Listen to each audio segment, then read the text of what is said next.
part of Pasadena are you in?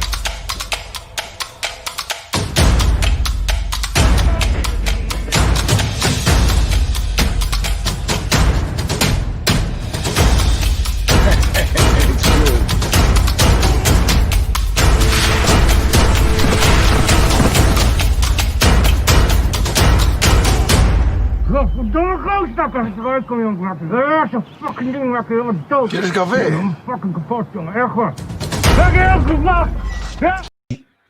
Good afternoon, everybody. Thank you for being with us. This is the third day of the Yucca Valley Film Festival, and this is the last panel we're going to have with the filmmakers. We have a backstage on a virtual studio. It's full. We don't have more space to accommodate anybody else. So thank you all for being with us.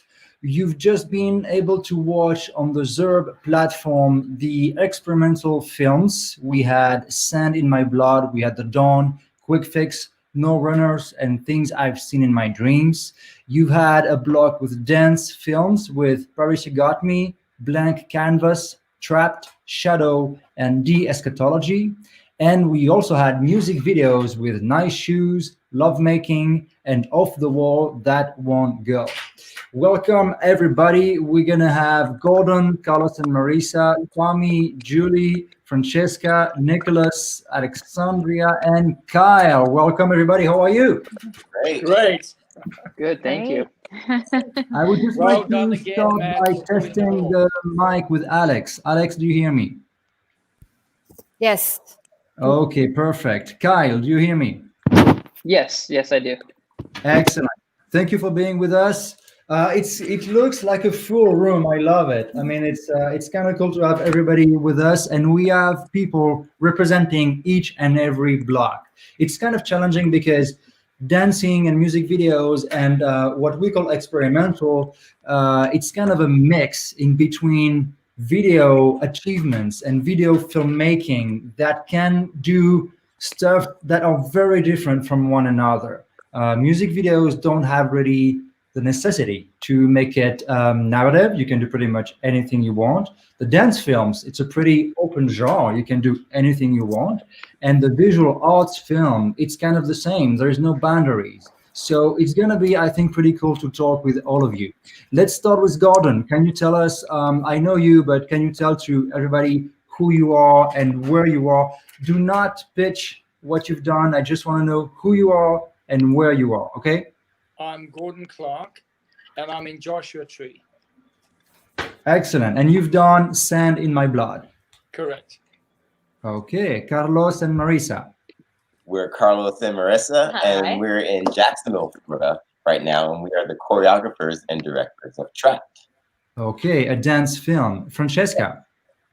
Hi, my name is Francesca Andasic. I am in Los Angeles, Altadena area, and I did the film Shadow. Okay, Julie, nice to see you again. How are you? Hey, I'm Julie Böhm, and I am now in Germany. It's very late. Okay. And yeah, I'm the director of Paris You Got Me. That is also a dance film. Perfect. Tommy, welcome back. Having problems. Tommy, are you back with us? Spaceship connection issues. I'm having problems. Okay, let's move to Nicholas. Nicholas, how are you? Hi, how are you? I'm from Paris. I'm the director of The Dawn, and it's the middle of the night. Okay.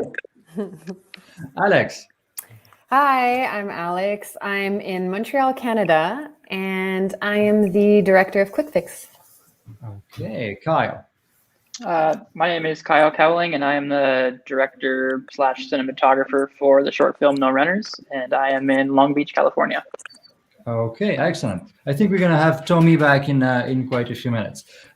Next question for everybody is going to be to pitch your project, because we have different works right here, and we had almost a dozen films screening this afternoon. So we want to know, for those who watched your film already, or those who didn't and are going to be able to watch it starting now, can you just pitch it like 30 seconds for everybody and tell what's about? Gordon, let's start with you.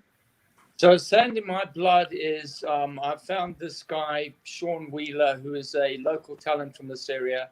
And I accumulated talent from this area about the story of being a winner.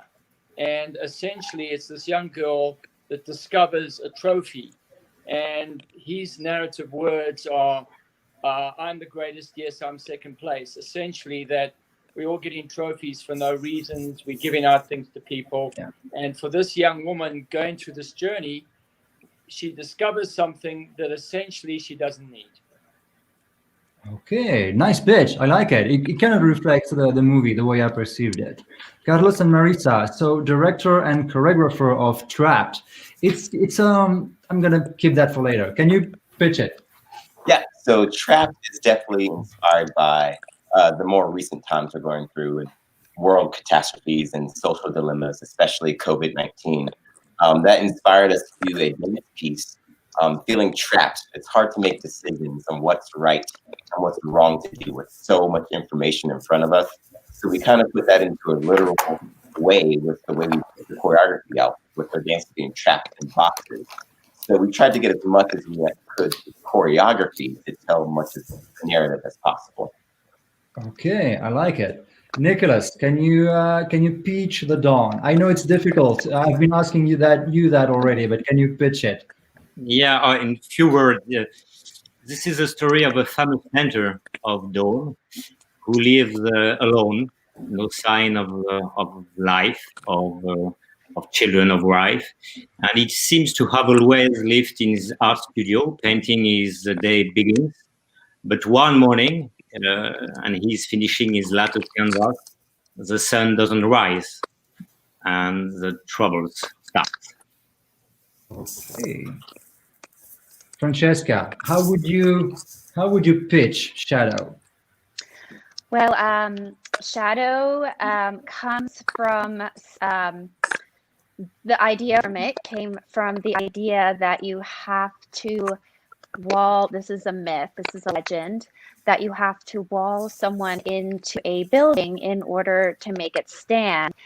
And you can either wall the actual person or a shadow of that person. This is a belief that like hundreds of years ago perpetuated through Eastern Europe. And there's a legend called Arjish Monastery where a pregnant woman was supposedly immured or walled into the wall of the monastery in order for it to stand.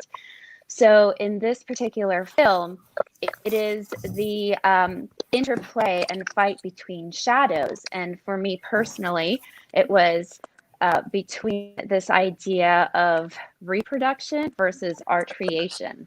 So it's a struggle, but for those watching, it can be whatever internal struggle you have. Okay, Julie, can you pitch the Paris You Got Me? What's the story about it? Paris You Got Me is a film about artistic empowerment.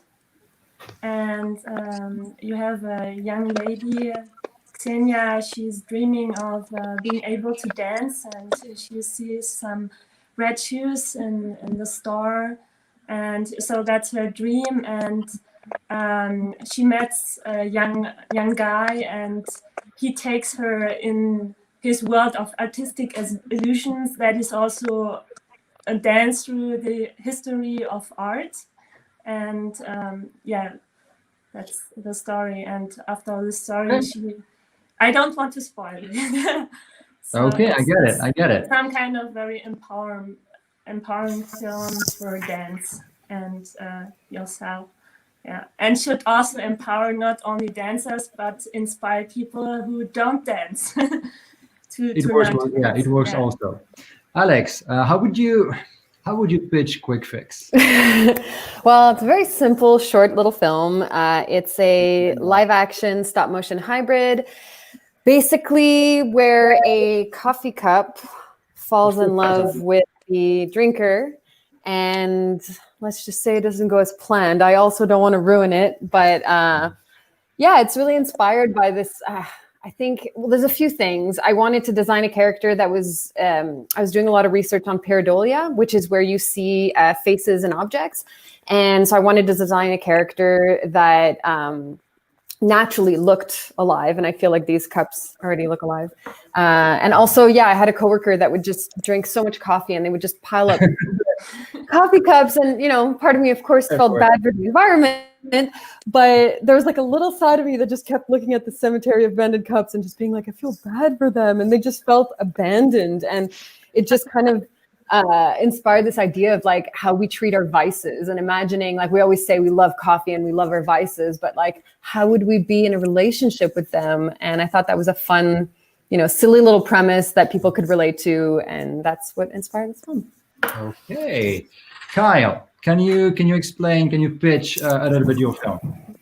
Yeah. So No Runners is a pretty somewhat abstract take on mental health, and focuses on a professional motorcycle athlete who races his dirt bike for a living. And it's the one thing he's grown up doing and loves, but it's also now made him extremely depressed because he's actually found success within his discipline, but that success has created new pressures that he didn't expect. And then it sent him down this whole mental just state of depression. So the film is about him going down this dark path and facing his fears by himself to try and pull himself out of it, and realize that he does love, at the end of the day, he does love his motorcycle despite all of the pressure from racing at a professional level. Okay. Ronnie, we're going to have 2 questions for you because you just joined us. Do you hear me? Yes, sir. Excellent. Where are you? I'm at work in Joshua Tree at the Crossroads Cafe. Okay. And it just had to be a little bit late, so I apologize. No problem. I'm very happy you joined us. So you are part of the band, or you made the music video? I'm part of the band, but we also kind of all helped with this video. It was kind of a work from like all of us when it comes down to it. We worked with the director on several skate videos as well as other music videos. He's just a really good guy. We all hung out, skate together, play music together. So. That's really cool. So you are, I think you are the only local filmmaker we have right now. We had Gordon a few minutes ago, but I think he's going to come back online. Can you, same again, because you missed the beginning, I'm going to ask you also another question. Did you have a script when you started the music video? Did you have a pitch, a story you wanted to tell? Not at all. We really just had a friend's tattoo shop that has had a grand reopening. And when it came down to it, we all just said, let's have fun. Let's have some drinks. Let's have some music at this tattoo shop, get some tattoos and stuff too. And it just all came together. And towards the end, we decided that, we just wanted our friend to walk out dressed in a dress. He was in a dress and the girl was in a Freddy Krueger mask, I think it was at the end. But it was all spontaneous. Okay, let's go back to Carlos and Marisa.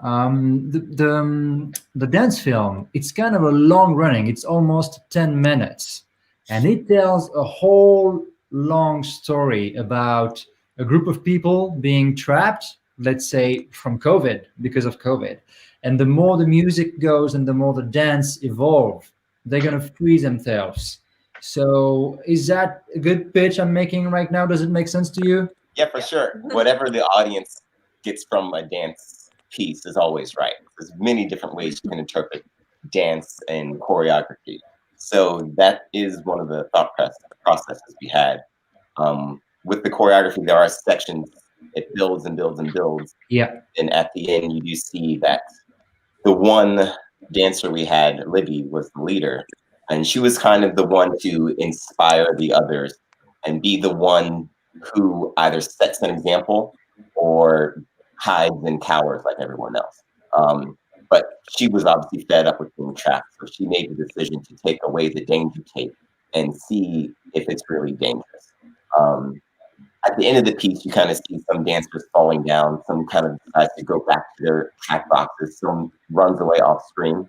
That's up to interpretation of what you think that means. And then you see the expression on Libby's face at the end, kind of realizing that she's in a leadership role and did she set the best example or not? That was the thought process. for that. Okay, very interesting. It kind of. I think I understood it pretty well. Then I get a good point from you right now. Julie, I know the film. We've been kind of knowing each other for a long time now. I'm very happy you're part of the Yucca Valley Film Festival this year. Can you tell us a little bit about how you work with the choreography of a dance to tell a story, and that story you wanted to tell? So actually, there was first a dancer, and I met her years ago, and I wanted to create a story around her. So we had a previous shooting after I had done the storyboards and the rough animatic. So after all, it's kind of an animation film I draw before, because it was my finals in animation. And then we had the previous, and we developed with a dancer, and there's also choreography with a camera. So it was kind of all together work, including the VFX. And yeah, so it was very, I had to be very flexible on what I get from the dancers, because they are like very strong of their personality in this piece. And I think that's also the challenge for a director, to be open to change something when the actress or when the dancers gives you something more you would not expect. And and that's also the magic of I think creating that's the dance magic of films. filmmaking. It's a team effort. You got to stay aware and stay taking ideas from everybody, because in the end, I believe it makes the movie even better. Yeah. Alex, your film, it's a hybrid piece, because you get some animation, but you also have some live takes into it.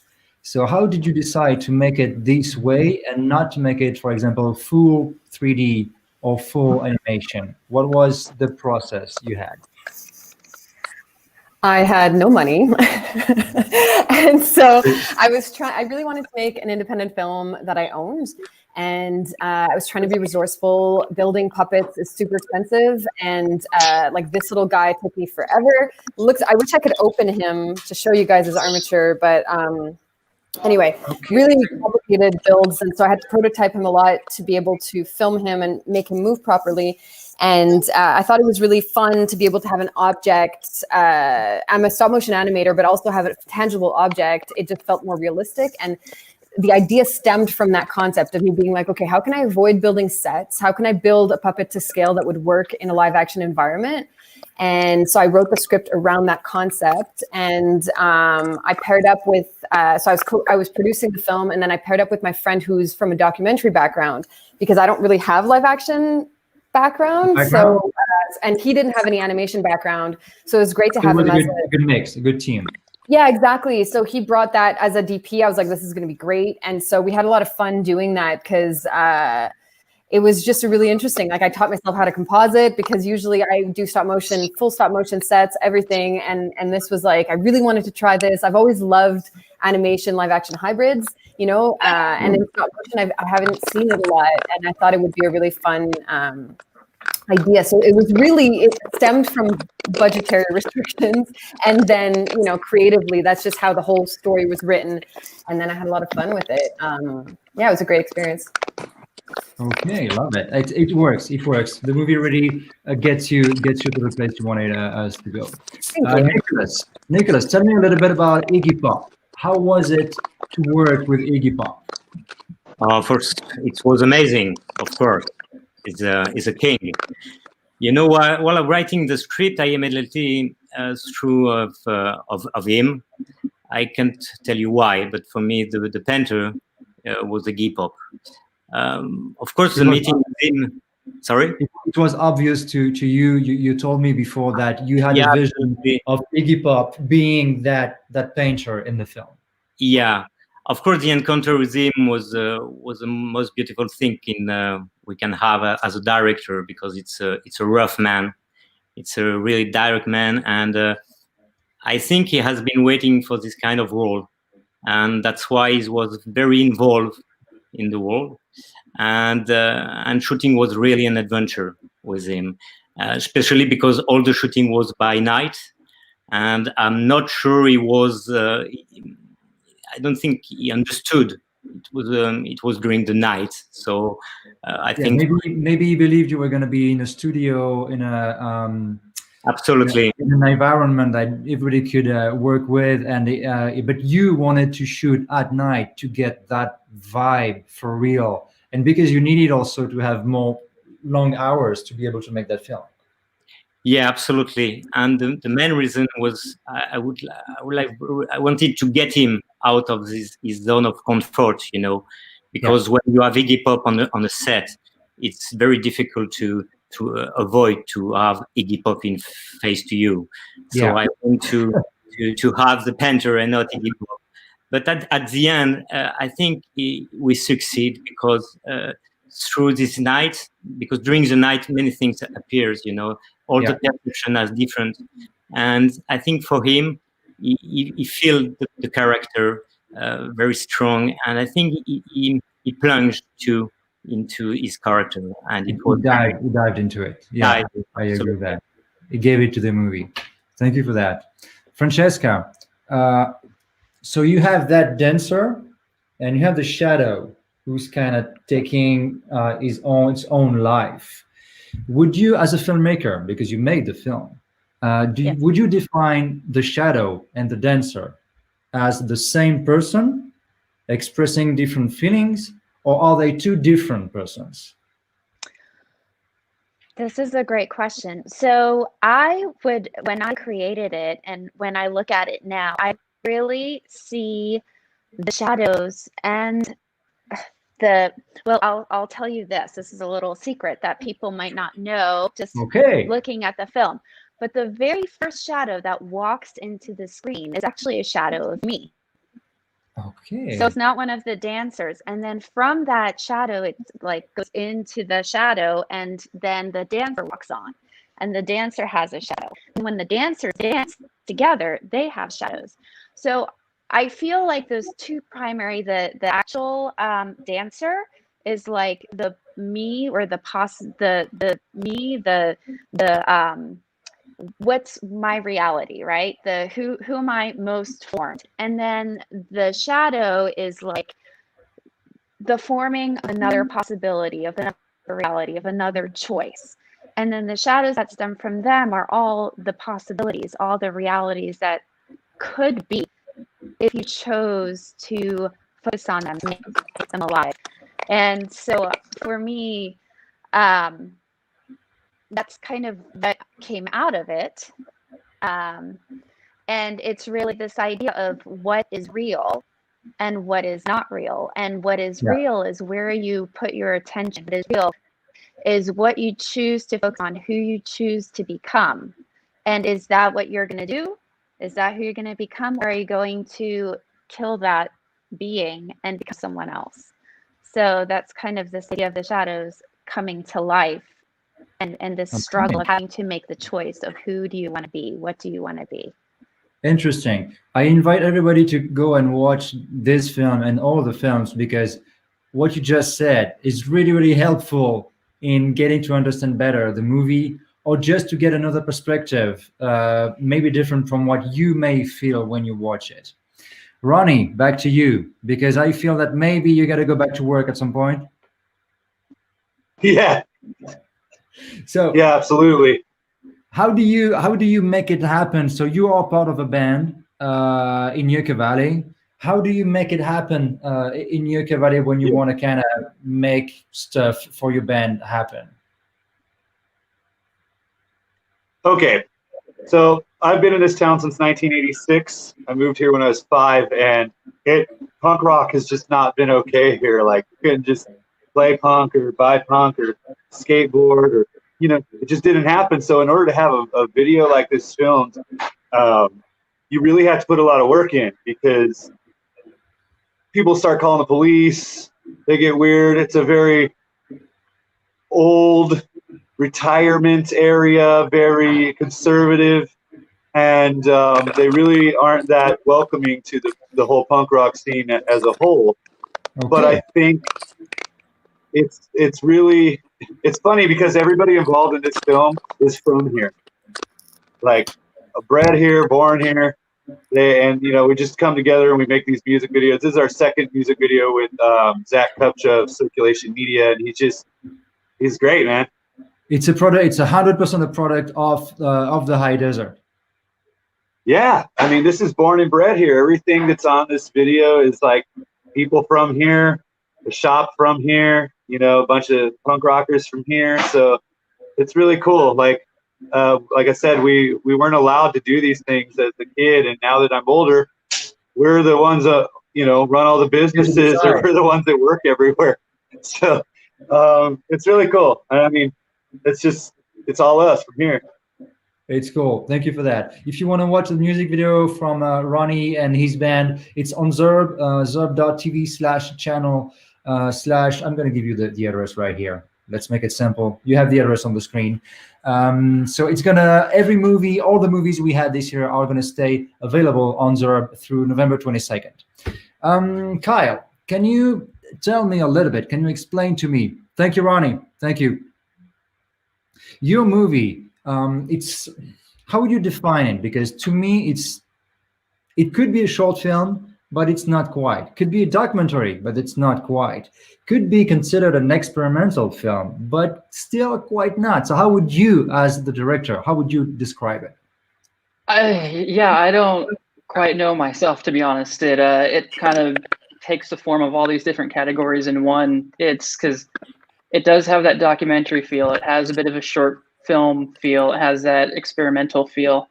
And sometimes I think maybe it is more a little bit documentary because Trevor, who plays himself, like it's all him, it's all like it's his story, and we just took our kind of out of the box ideas and applied it to his own depression and mental health, and like how do we tell this in like from your beginning and going through it, and then kind of going to your lowest point and seeing kind of like at the end when he was riding across the lake bed at sunset, like that's him coming to terms with like I'm okay with who I am and what I've been through. Did you have a script? Did you have a proper script? No.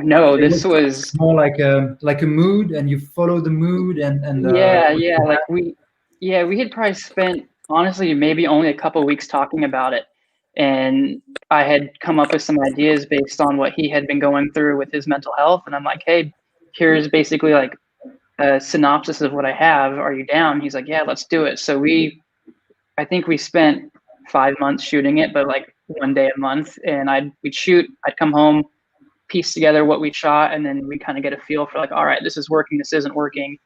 And it was just kind of playing off of feelings and emotions to like bring that whole thing to life with very, very minimal dialogue. And then I had spent maybe an hour with him just having a conversation, and we recorded it, and then I took that conversation, played it back, and spent maybe a week or two writing out what was his voiceover. That's an interesting process. I love it. It was probably a little more backwards than your usual process, but for us and what we were trying to accomplish, it somehow worked out better than we all thought.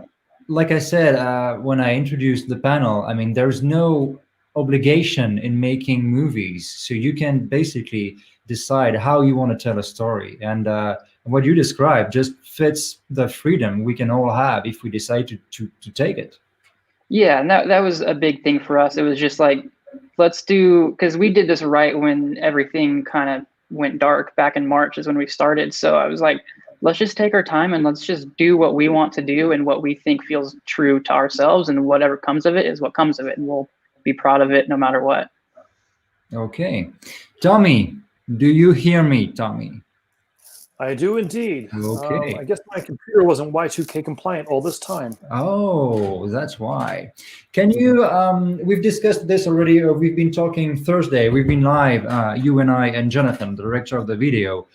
We have a different audience right now, I guess, so can you just pitch a little bit that crazy music video, that crazy song, that stuff, that hybrid piece of, I don't know what it is. Can you describe it? You would make an excellent PR man. I'm telling you, Matt. That was great. Yeah. It's gonna be blurry, but it's gonna be cool. Yeah, I couldn't fit all that on a business card, but I like it.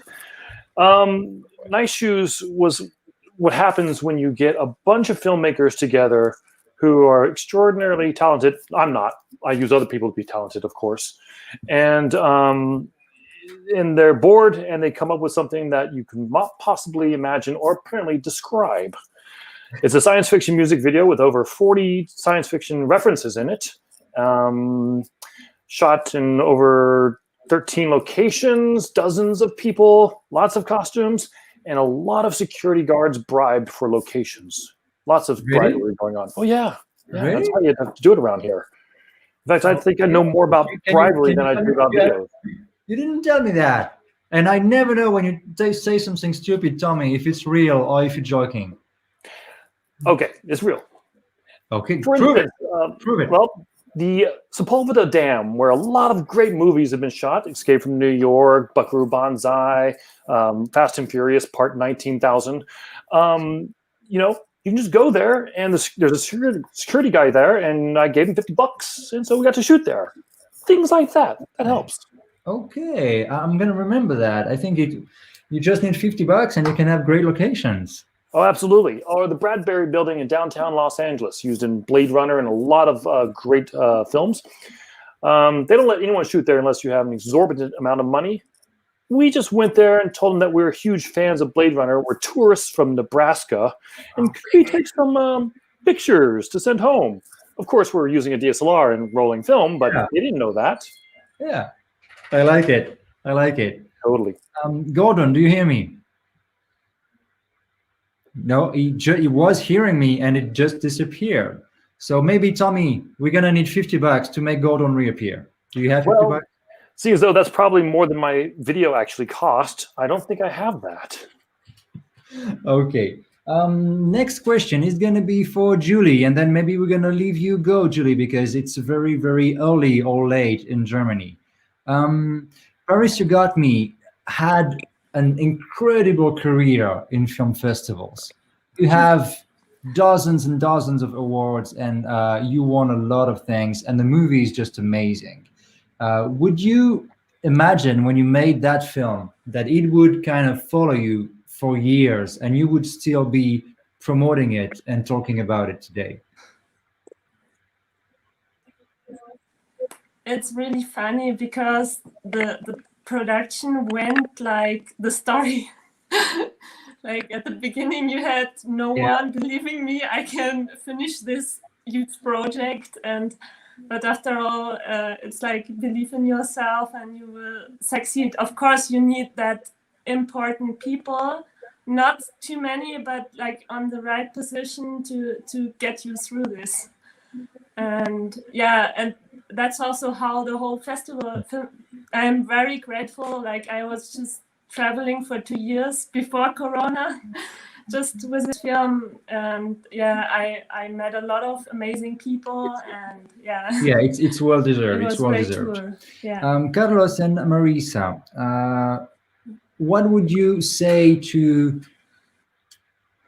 Because it's kind of difficult right now. We all are living through COVID, but maybe we want to see something different than COVID. We want to escape through movies and through video. But what you did could be talking about anything else than COVID.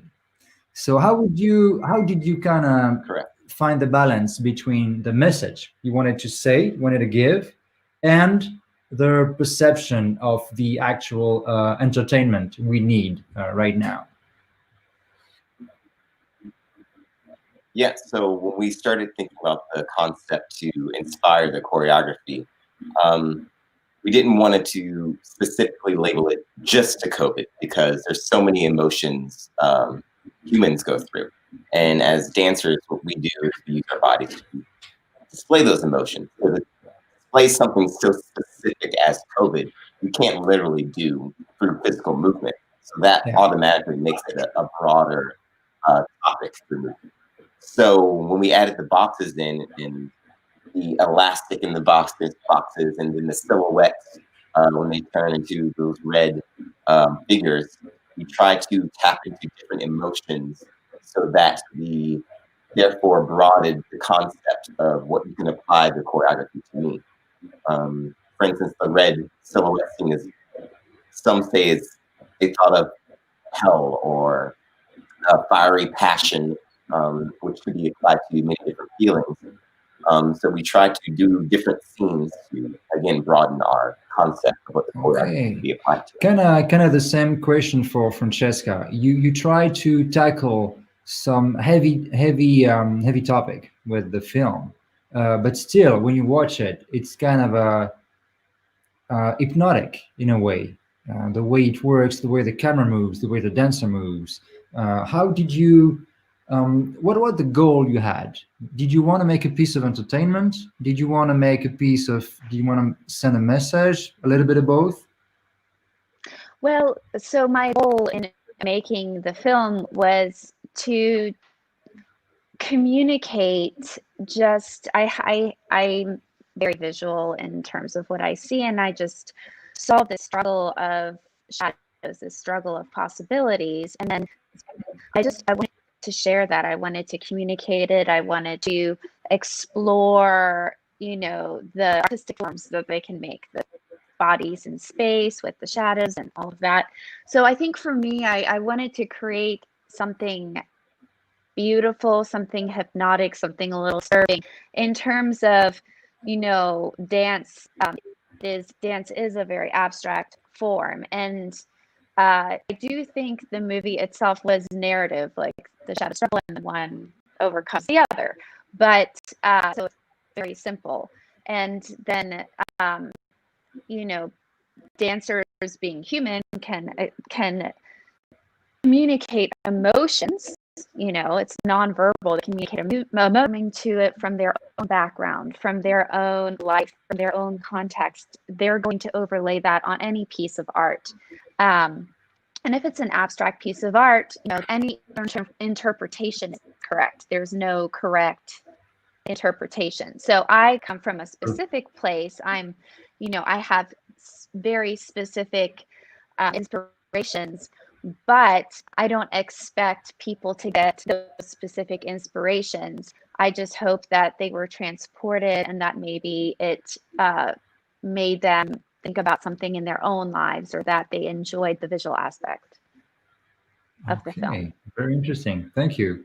Alex, so to make it clear, you had to build a puppet, kind of a prop out of the coffee cup.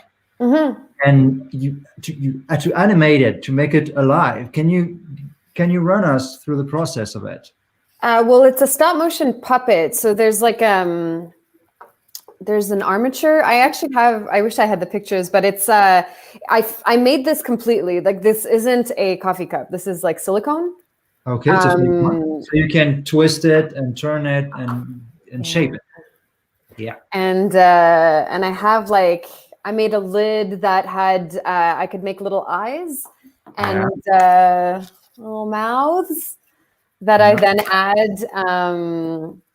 And I animate it like a stop motion puppet. So it's frame by frame, 24 pictures a second. And so I shot, the only scenes that were composited were the scenes where it was like a hand holding the coffee cup.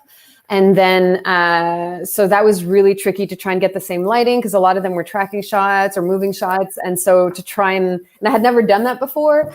And so that was a little bit tricky, but I started with all the animation because that was the longest. I wanted to do all the heavy lifting first, and they're pretty challenging, and it allowed me to get to know the character better because I improvise my animation. I don't do I do very rough animatics just to have the narrative structure on my shot list, but I don't break down my animation very, very meticulously. I just kind of roll with it.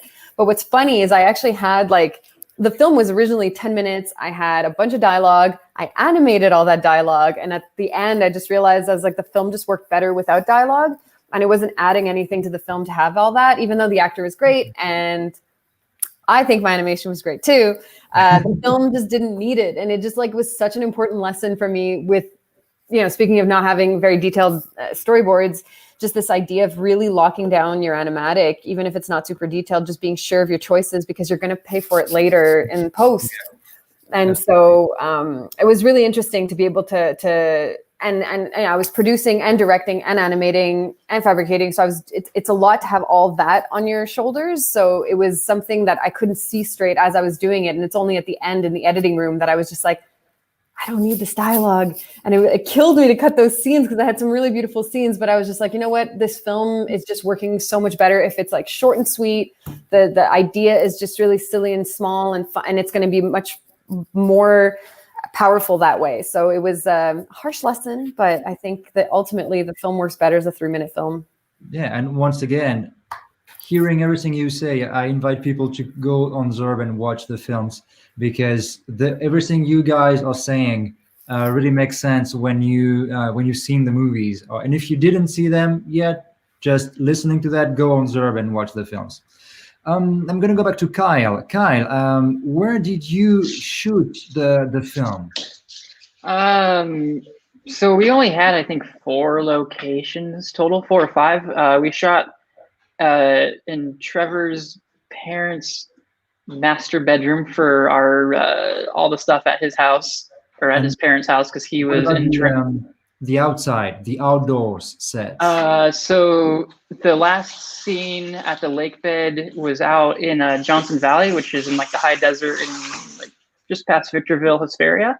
I think it was called the Soggy Dry Lake Bed or something like that. And then the driving sequences were just me going on Google Maps and finding some roads that looked like they were off the beaten path and we wouldn't be bothered by any police or just foot traffic. And then the campfire sequence was maybe 20 minutes up the road from where we shot Trevor driving. And it was kind of just surrounded actually by some houses. And then there's just this little valley that was just empty with a bunch of trees and shrub that kind of gave us the look and feel we needed, and also kind of protected us from any traffic or any homeowners that were up top of the hill that could potentially see us. Okay, I'm gonna have one question for Nicholas and then one question for Gordon when he's gonna be back on the studio with us. Nicholas, right here. I know that The Dawn is having its world premiere at the Yucca Valley Film Festival. Did you kind of imagine making that movie with Iggy Pop, that when it was going to be on the film festival circuit, it would be in a small town, cool town in California for its premiere?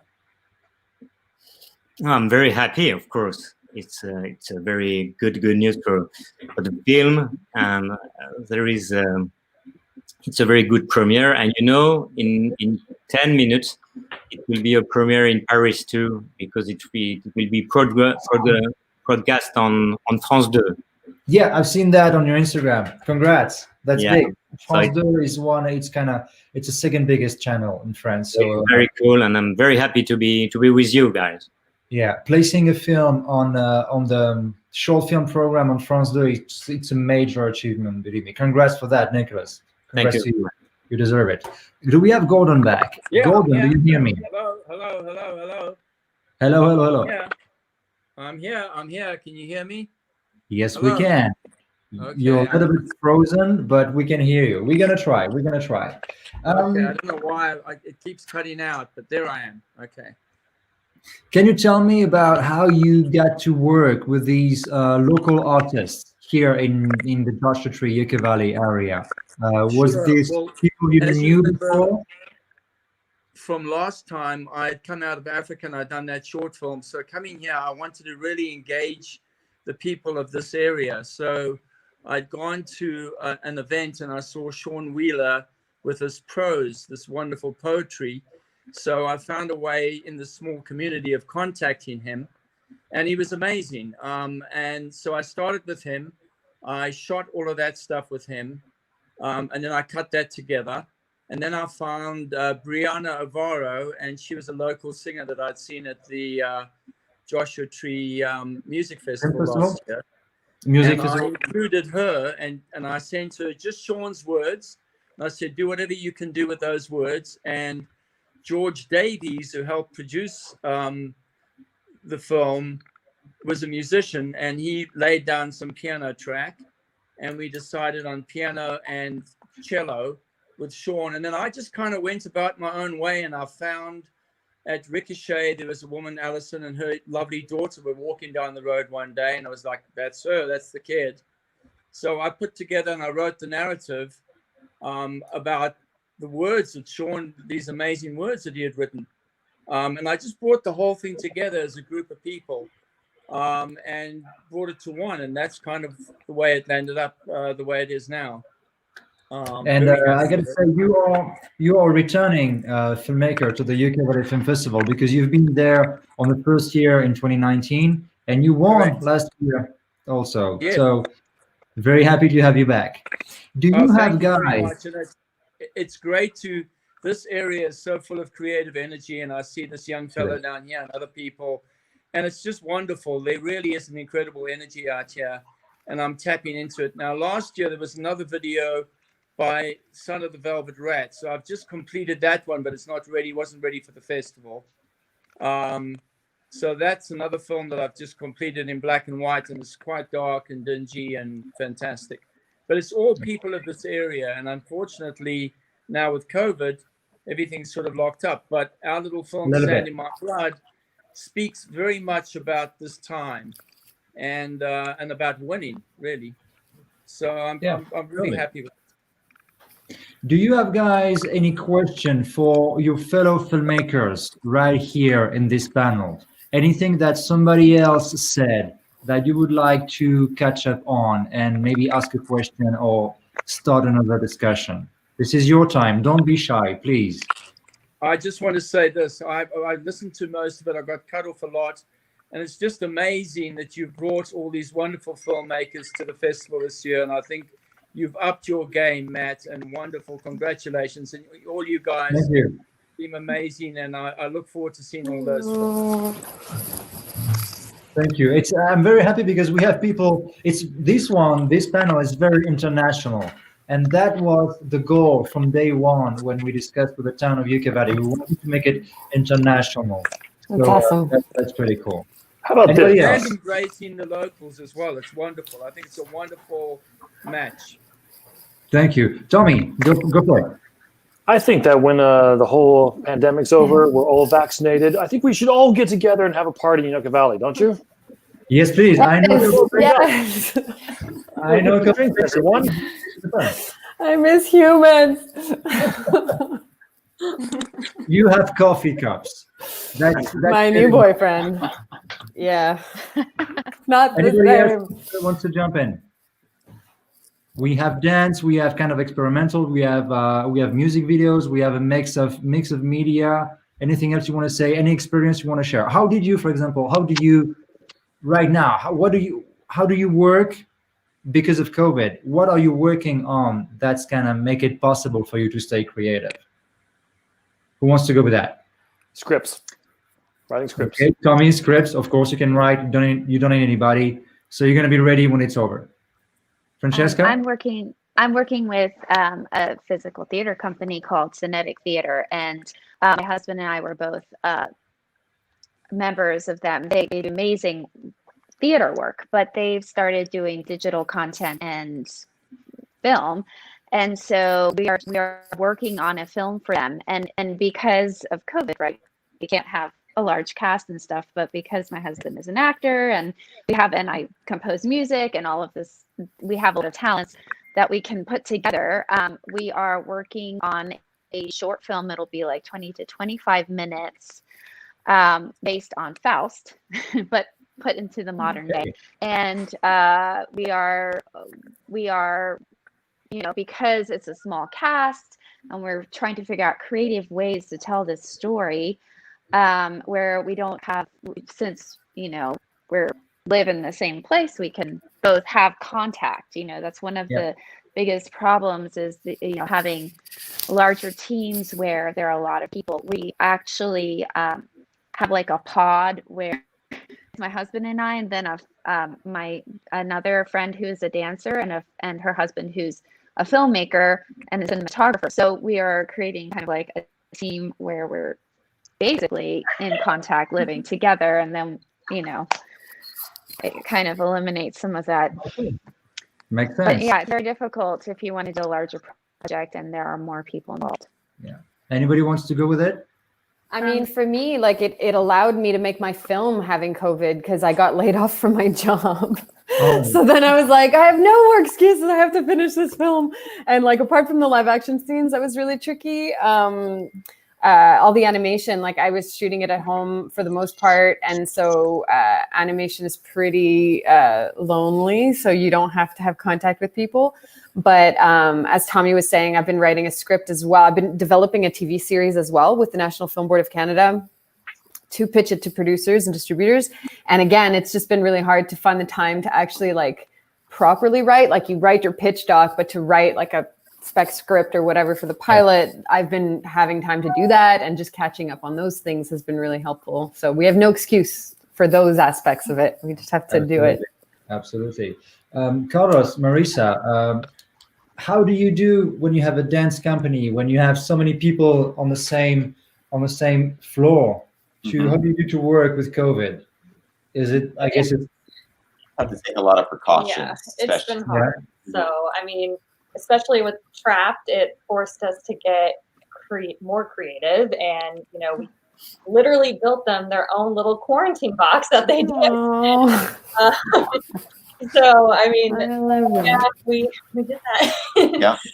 But it's been pretty hard to, you know, get everyone together and feel safe. It's definitely a challenge. Yeah, especially in rehearsals, we try and keep them as distant as possible.